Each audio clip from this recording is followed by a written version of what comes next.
Hey folks, it's me, John Jack, recording from my truck. My wife is sick this week, so I decided to not subject her to me recording, indie stuff. But this is episode 3 of Talking Indie Comics with John Jack, and I'm happy to be here. This week I'm going to be talking The Source from Scout Comics, also The Mall, The Source #1 from Scout Comics, The Mall #1 from Scout Comics, Submerged #3 from Vault, Gideon Falls #7 from Image, and The New World #4 from Image. Sorry. Kind of flying by the seat of my pants today. Happy to be here as always, and I am John Jack. Don't forget to subscribe to comicwatch.com, to our YouTube channel, and we do have a Patreon account enabled on our website, comic-watch.com. And that's that. So first, I'm going to be talking first issue, which is The Source #1 from Scout Comics. Short synopsis: a story of timeless love and how magic came to be outlawed under penalty of death. Cool. Written by Don Handfield and Joshua Malkin. Artist, hold it up here so I can maintain some eye contact. Artist Lino Carvalho, with colors by Fabricio Sampio Guerra. I think that's pronounced right. And letters by DC Hopkins. Cover by Nicholas Eli. Exodus 22:18. Thou shalt not suffer a witch to live. So, this book, I read it last night, would appear to be a some take on the a chosen one type thing. A school teacher is singled out by a demonic kind of entity as a keeper or holder of the source, or able to access the source. Wasn't real super clear in the first issue, but he gets attacked by demons and has to run. He's rescued by a pair of witches who have told him that they're going to teach him what he needs to know, and I assume that'll be next issue. Art was amazing. Art was really, really good. Story was intriguing enough where I'm gonna keep buying it. I like it. As I say every show, these are books that I buy. These aren't books that I'm just reviewing to suck up to publishers or what have you. If I'm reviewing a book on here, it's a book that I recommend. And The Source was interesting. The art was really, really cool. The demonic entities, when they kind of cut loose, were really interesting and amazing looking, and the witch magic seems less like a magic wish, plot device than it does some kind of actual, possible magic, if that makes sense. I don't know if it does. All in all, good book. Definitely worth picking up. Scout in general is an interesting smaller publisher that's really cool. They're kind of blowing up right now. Their series, which one was it? One of their series was recently optioned for a movie or a TV show or something like that, which is really, really cool. So yeah, Scout's on the up and up. And so I also have another Scout book this week, which is The Mall #2. The Mall is by sorry, I forgot to write down notes this week, so I've got books in front of me. Books. The Mall #2, which is written by Don Handfield and James Hack #3. Or James Hack the Third. James Hake the Third. My God, I'm sorry, James. I'm sorry. I'm at work. Illustrated by Rafael Loureiro. That's a hard word to pronounce. I'm sorry. Colors by Dijo Lima, with letterer DC Hopkins. Again, that is from Scout Comics. The Mall is actually a really, really fun, interesting series right now. It's set in the mid 1980s and centers around a group of teenagers who have all at the same time found out that their dad isn't who they think it is, and is in fact a mob boss who recently died, and is has been keeping tabs on them their whole lives, and wants to take care of his kids, which is cool. And in death has left them a buttload of money and a store each at the mall. So all three of them now own their own store in this mall. So last issue found an assassin coming to try and take what they got. He was coming to kill the three kids, and the kids banded together and managed to kill the assassin. So this issue involved them disposing of the body, and then just a little bit of high school drama. I will say, when they announced this series, I didn't think I was going to be into it, because I'm rarely into, tales about high schoolers and drama and this and that. But this book so far has been pretty light on that, and pretty heavy on interesting stuff. So I will definitely be keeping to get this going forward. I really like Hake's other series, which is Solar Flare. There was an issue of that a couple weeks ago. The first issue of season 3 of Solar Flare, which I will be reviewing once issue 2 comes out on this show. But all in all, really, really solid series so far, them all. And one that I look forward to seeing when I see it. It was towards the top of my pile. I average about 20 books a week between Marvel, DC, and all the indie publishers, and you can usually tell how much I'm enjoying a book by how high on my pile it is, and this book was probably like 4th out of 20, so, I had to get Thor out of the way. I love Thor. and the Justice League Dark, because that's been really good. But this book is definitely up there with, in quality, with a top 2 book that that have movies, and the names of all the characters and this and that. So definitely worth your time.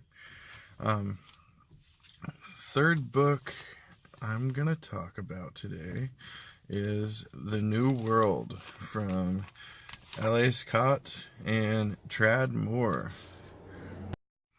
Hey, I'm back. My break was over and I had to go back to work, so now it's the end of the day. So again, we're talking The New World from L.A. Scott and Trad Moore. This book is about a uncertain future where a totalitarian society has taken over and has a TV show, basically a future version of Cops, where the police officers execute the criminals on camera for the enjoyment of the public. Behind the scenes, obviously, is a strict totalitarian government. The daughter of the leader of the government has joined with a dissident named Kirby, and between the two of them, they are now on the run from the regime, trying to make it to Mexico. This book is the 3rd issue so far, or 4th issue, I'm sorry. Just some of the most beautiful art I have seen in recent years. Somewhat reminiscent of like some surreal Ditko, or classic Kirby, maybe even a little bit of Steranko, a little bit less realistic, a little more cartoony, but definitely nails that surrealistic vibe, and the colors are amazing. Who's the colorist? I'm sorry.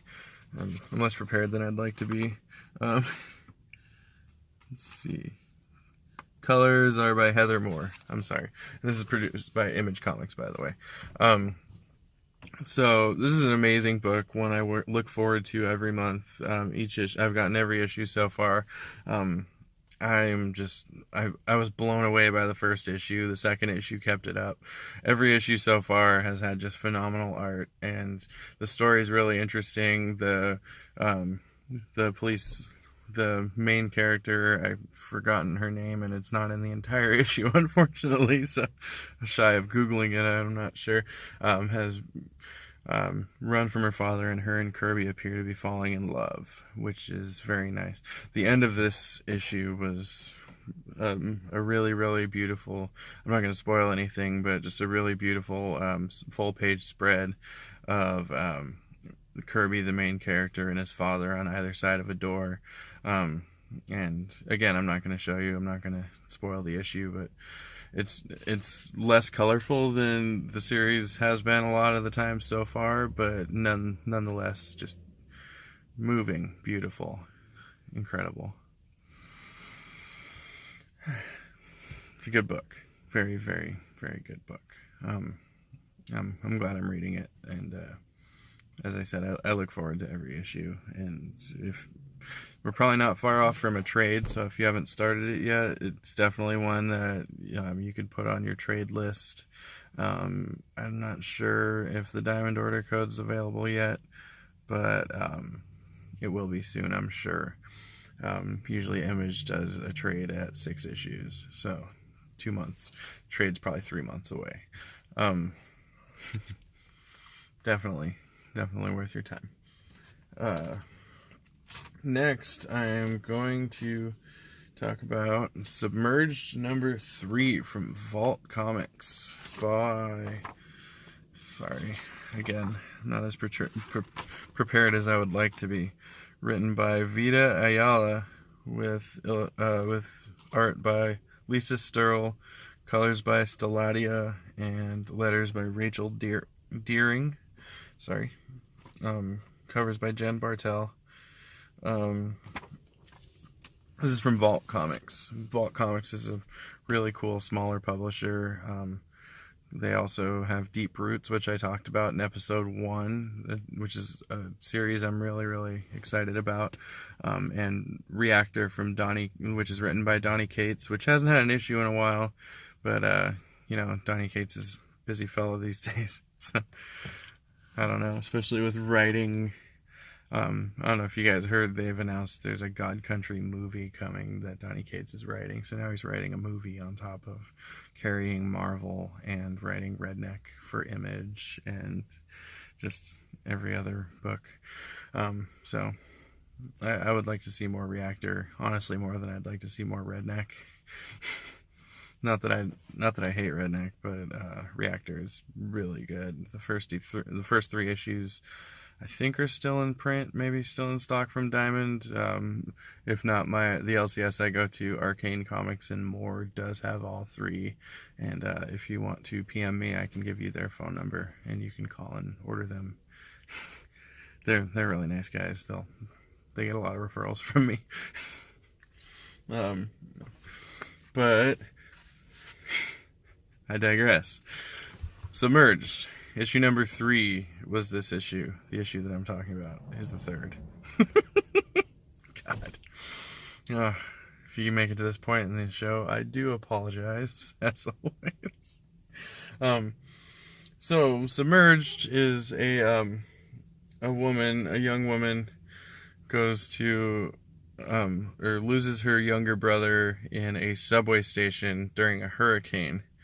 And as she delves deeper and deeper into the subway station, it appears she's delving deeper and deeper into her subconscious.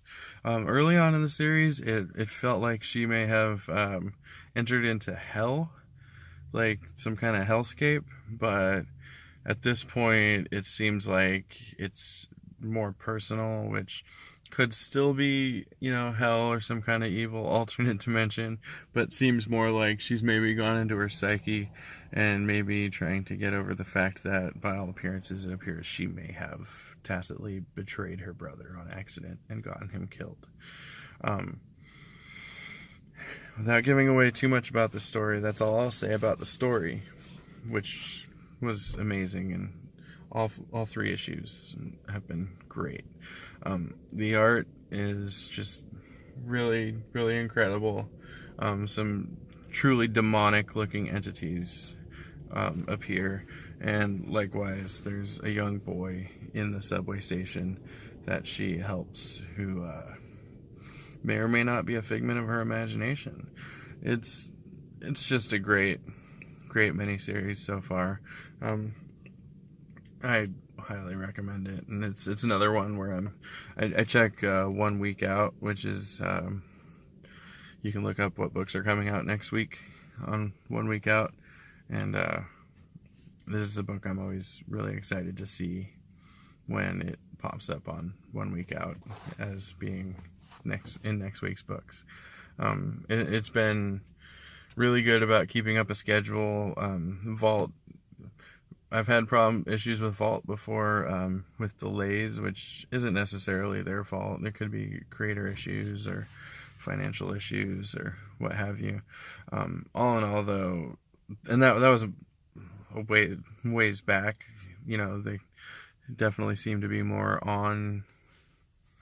I'm not trying to degrade them at all, and they seem to be more on a schedule nowadays than they were in previous years. So next I'm going to talk about a book, and this is a book that I truly can't decide if I'm liking or not, but I'm still buying it, and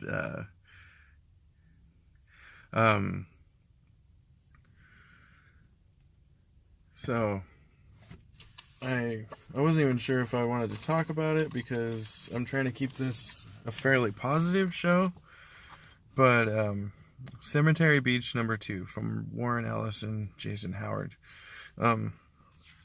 This is the second issue, and so far I wouldn't say I don't know what's going on, but I'm not 100% sure I understand what's going on. It's not because it's like a deep story or anything like that. It's just hard. It's not so far an easy to follow book, and the last issue came out a month ago, and it didn't make enough of an impression on me for me to remember much of it. I do recall that it had about 4 pages with no dialogue whatsoever, while the main character escaped from a prison. I can tell you it is about an auditor from Earth going to a colony on another planet, I think, that he's being the governor of the other planet thinks that he's coming to tell everybody to come back to Earth or to kick him out of power or something, and as such has thrown him in prison and is apparently trying to kill him. So the main character has teamed up with a murderer from the prison who knows her way around, and she's going to get him back to his rendezvous point to get back to safety.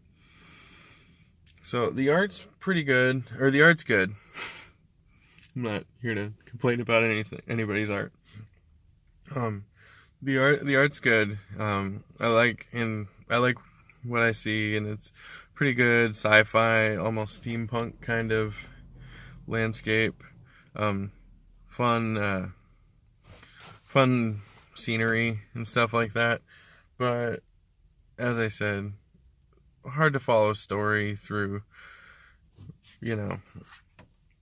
or not even hard to follow, so much as poorly explained, and Ellis has been very prone to delays, so there's no guarantee we're gonna see this on any kind of timetable. My LCS guy keeps saying that if he's gonna do a new miniseries, why doesn't he just finish Trees? Because he has another miniseries that is just been on hiatus for forever. That I don't know. I'm not gonna read it till it's finished. So I'll follow stuff that I am confident will be, that they seem to care about enough to finish. Ellis seems to be busy, making movies or whatever it is he does. That's a lie. That's Millar. But all in all, I don't know if I'm gonna keep buying this series. Honestly, I just kind of bought it out of curiosity, and so far I'm not super impressed with it. And like I said, I'm going to try and keep this a fairly positive review series, but this is a rare This is a rare don't buy unless you're a fan of Ellis, which I am not.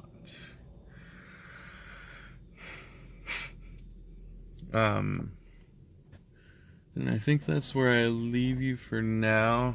Oh, I forgot. I also decided recently I'm gonna start reviewing an older miniseries that you guys might not have heard of. So this show, I decided. Sorry for the false ending.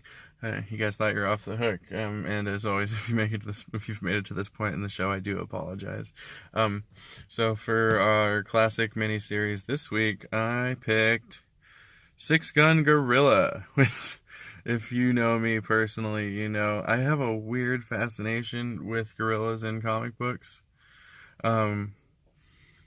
Especially Silver Age and Bronze Age gorillas fighting superheroes. I have a collection, about 22 single issues from like 1980 and before, or 1990 and before, that are gorilla covers. So you can say I'm a fan of gorillas and apes in general in comics. Not monkeys, apes. But Six Gun Gorilla is the story of a writer or not a writer, a librarian who volunteers for to be a blue coat, which is a cannon fodder mercenary. Like, it's essentially assisted suicide, but for the military, basically to run into the front lines and get killed on TV for people's enjoyment. Again, kind of like the New World. And he's suicidal, but he meets the Six Gun Gorilla, who's a big, super smart gorilla that's got guns. Go figure. And ends up kind of turning the whole organization on its side, kind of like a end of equilibrium kind of situation. You know, everybody sees the government's true face on accident, and he kind of, the world that he's in is possibly virtual or possibly another dimension or another planet.